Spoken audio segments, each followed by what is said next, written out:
흑백 논리는 참으로 신과 심의 정치입니다.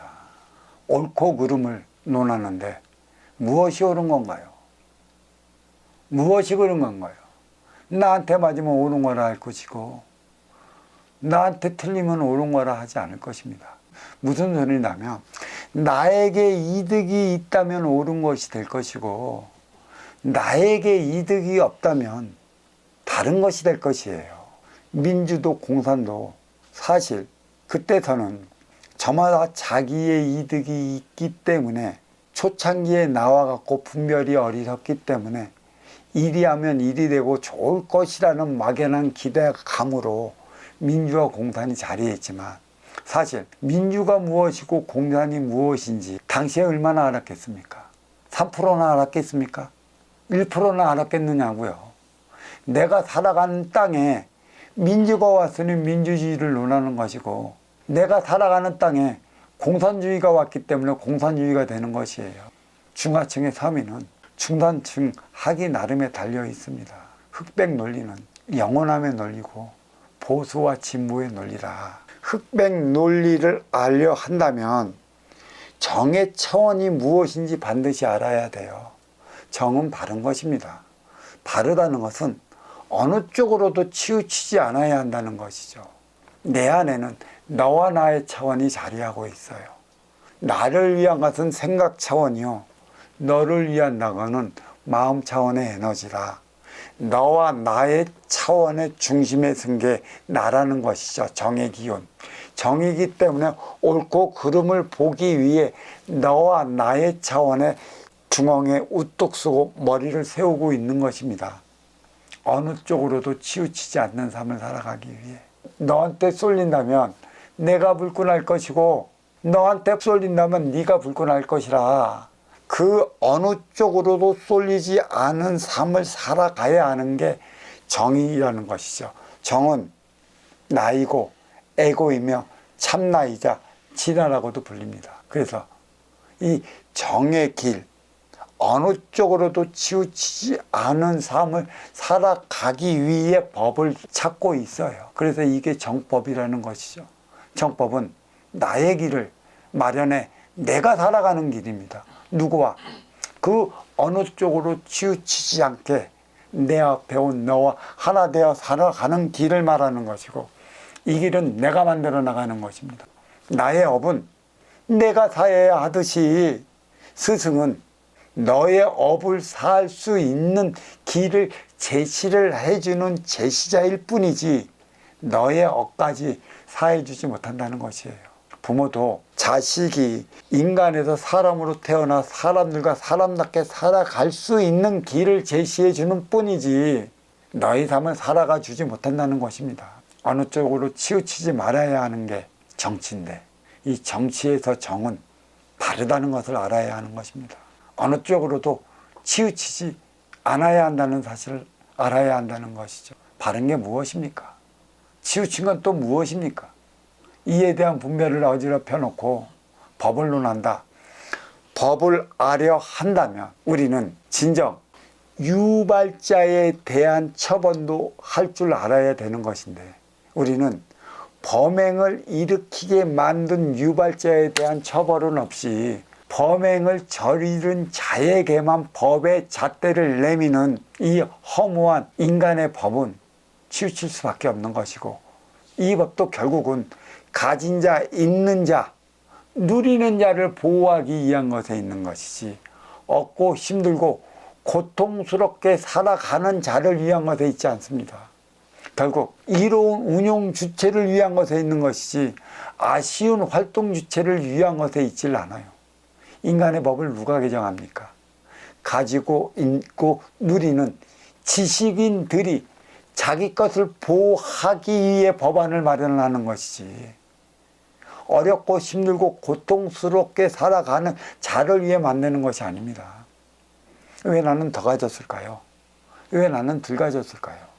왜 더 가진 자가 운영주체이고 덜 가진 자가 활동주체라는 것이죠. 이 사회는 행의 현장, 너의 업을 사하기 위한 업사함의 장소라는 사실을 알아야 할 것입니다. 업사함의 장소는 나의 업장을 마련했을 때만 업을 소멸할 수 있기 때문에 업장은 반드시 마련을 해야 하는 것이죠. 흑백 논리 참 좋습니다. 민주공산이 무엇인가, 옳고 그름이 무엇인가, 선악이 무엇인가, 천당지옥이 무엇인가, 이에 대한 논리를 모르면 흑백 논리 말할 자격이 없습니다.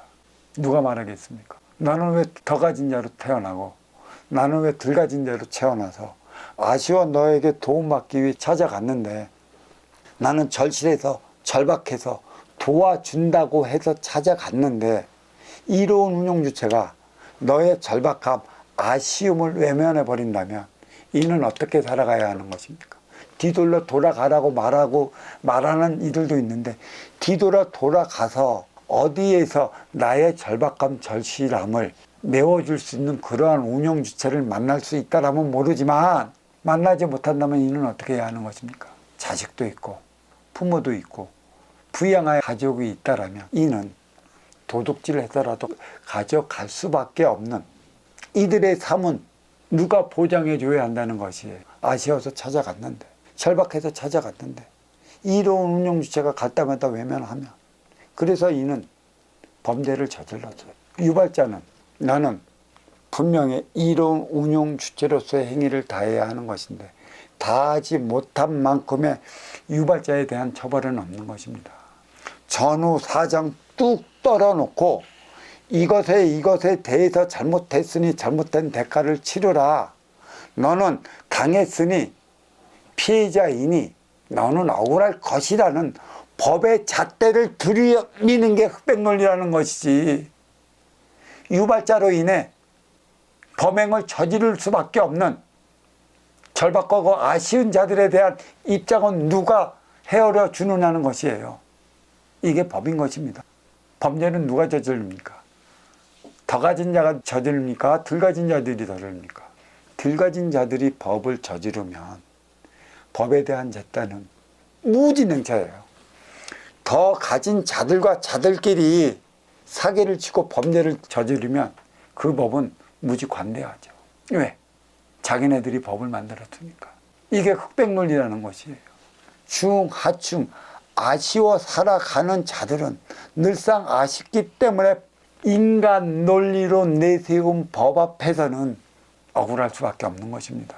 진정 법을 한다면 범죄를 저지르게끔 만드는 유발자들에 대한 처벌도 반드시 있어야 한다는 것이에요. 유발자들에 대한 법은 없어요. 범죄를 저지른 피해자들을 항상 하는 소리가 인성이 안 됐다는 등, 교양이 안 됐다는 등 기타 등등의 소리를 해대고 있어요. 하지만 이들을 범죄자로 모르는 유발자들의 인상은 더 형편없어요.